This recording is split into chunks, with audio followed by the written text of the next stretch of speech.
দেখলাম এদিকটা তো অনেক বাতাস আছে, দেখতেই পাচ্ছেন ধারণারও বাইরে। আপনাদের বলতে চাচ্ছিলাম এখানে অনেক বাতাস আছে, বাতাসের পরিমাণটা বলার বাইরে। ওদিকটা যে ওদিকটা মেঘ, ঠিক আছে, ওদিকটা কালো কালো অবস্থা আছে, আর এদিকটা আবার ভালো অবস্থানে আছে বলতে গেলে। মানে এদিকটা আলো, এদিকটা কালো, দুটোটার মাঝখানে আমি রয়েছি, ঠিক আছে। আর এদিকে বাতাস, মাঝখানে শুরু হয়েছে বাতাস, বাতাসের গতি প্রচুর পরিমাণ।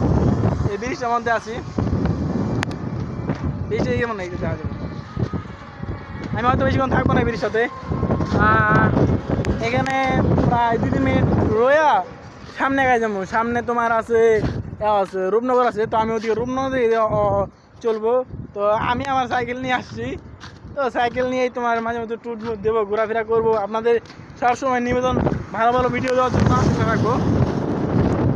এইটা এদিকে দেন ভাই, বাতাসে শব্দটা পাইবেন আপনার, যে শুনতে পাচ্ছেন কিনা জানি না, কিন্তু বাতাসে এত স্পিড বাতাস, আপনারা একটু অফ করলে বুঝতে পারবেন।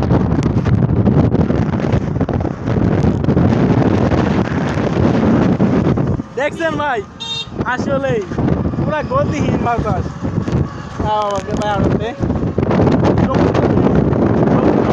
পাই নাই গা, কিন্তু এই নামাজের যে একটা ফিল পাইতেছি বাতাসের বলার বাহিরে, চোখ তো ভালো যায়, এই সমস্যা। তো চোখের মধ্যে ভালো হয়ে গেছে ভিতরে।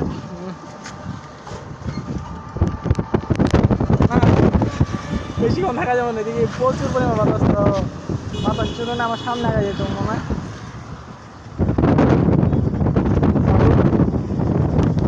আচ্ছা যাই হোক, তুরন্ত আমি চলে এসেছি, এই কোন যাবো কোন যায়। তো আশা করি নেক্সট ভিডিওতে আসবো। ওই যে ভালো উঠে দিচ্ছি, আমি পরে আসতেছে খায়া বাঁচছি ভালো।